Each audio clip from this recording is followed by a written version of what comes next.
I mean, I think it's generally true that riders nowadays, you know, there's no such thing as kind of walking into your best lap. You've got to go hard right from the beginning. The very first lap, you know, you got to go as hard as you can on your out lap to be competitive these days. And I think Josh made mention of that.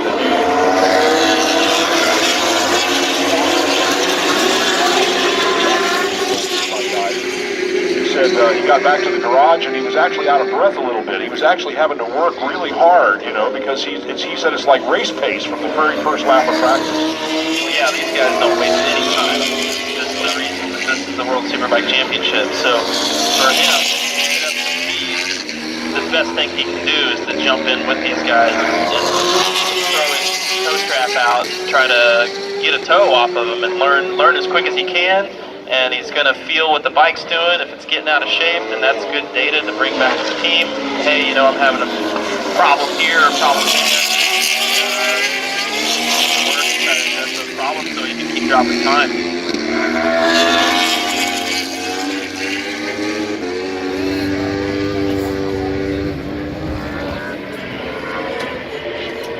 Again, Heron 12th, Gagne up to 13th. Things are changing now. Heron and Gagne bumped down to 13th and 14th by Loris Babb, even though he was 15th on the chart a minute ago. Had the 8th quickest time in Sector 3, and that gave us a little bit of an indication that he was on a pretty quick lap, and it turned out indeed to be that way. He went from 15th up to 9th and bumped all the way. 19 progress by inches at this point. He's in the 124s, 124.974, so it was a 3-second gap from him to the leaders. He's cut that down to 1.8. He's up 1.2 seconds from first session to this one.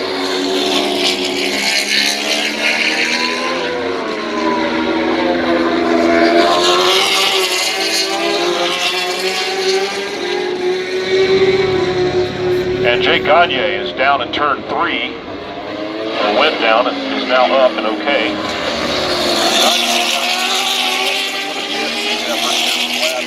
7.5 minutes of this one, unlikely. So he may be able to just continue. We're not sure yet, but he is in any case down in turn 3. Jake Gagne on the Red Bull Honda. Yeah, we haven't quite seen what happened there, but by the looks of it, it might have happened a little later in the corner, so hopefully it wasn't a high side. That's worst case scenario if you are going to come off. Savadori getting in a little hot. Yeah. Vandermark was on a quick sector 1 time. Now we're starting to see it again.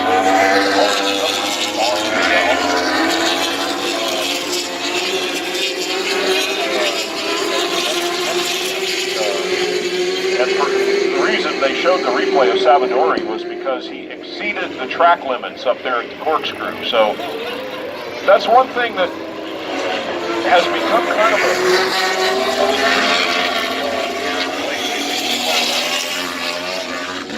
one of the officials both at MotoGP and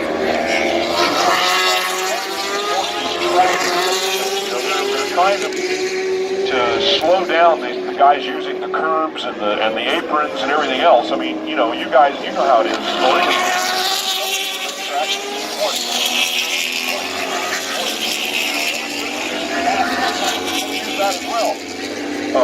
Even in the dirt if you have to. So that's where they're starting to enforce that exceed track limits rule. So what happened was that Savadori's lap of 124.057 was disallowed because of having exceeded those track limits.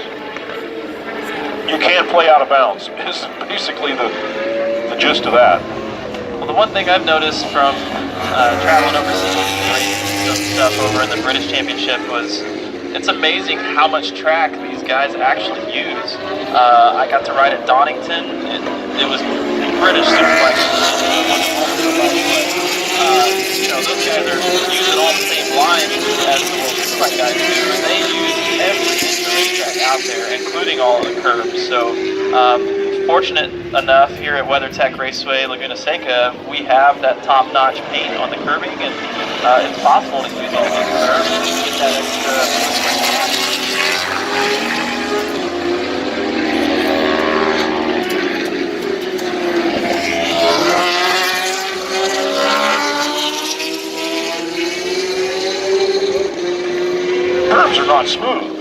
but they're able to put that real high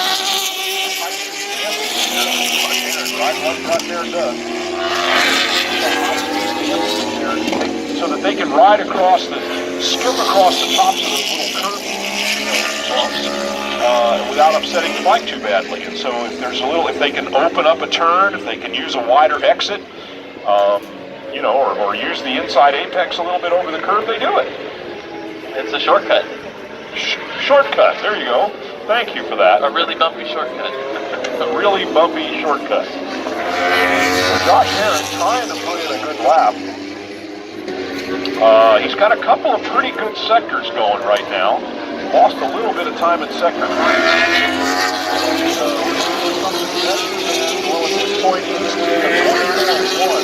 by the way, Javi Flores has identical same time in 10th and 11th positions.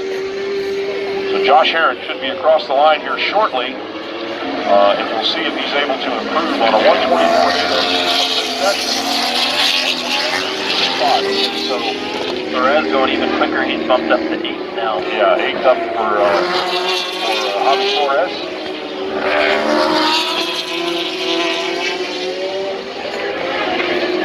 Flores on the Barney. Landry Sykes, Rose, Flores, and surprisingly Chaz Davis, who is a winner here. He's pointing to something to his crew. That's the reflex. It looked like rear tire to me. Yeah, he was saying he was going to come in for a new rear tire, maybe, and indeed he's now in the garage, but they're working on the front.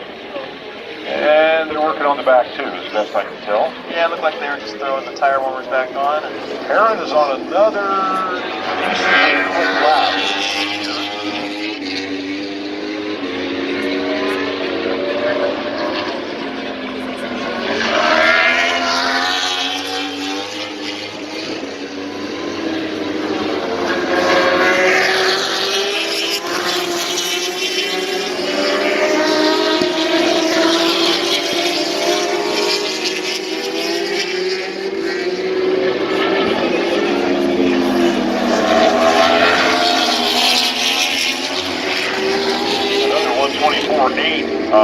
For Josh Herron, so he's kind of flat at a 124.8 and change, which 124.4 that he did in the first session was a one-time deal there. That wasn't a lap and a run of laps. That's one breath all the way around. Had him in the top 10. He is still top American, if that's any measure of any measure of bragging rights, if you will. Herron 13th, Gagne 15th, Jacobson 18th again. And down to a minute and a half, so a lap, maybe 2. You're able to get across the line here right quick.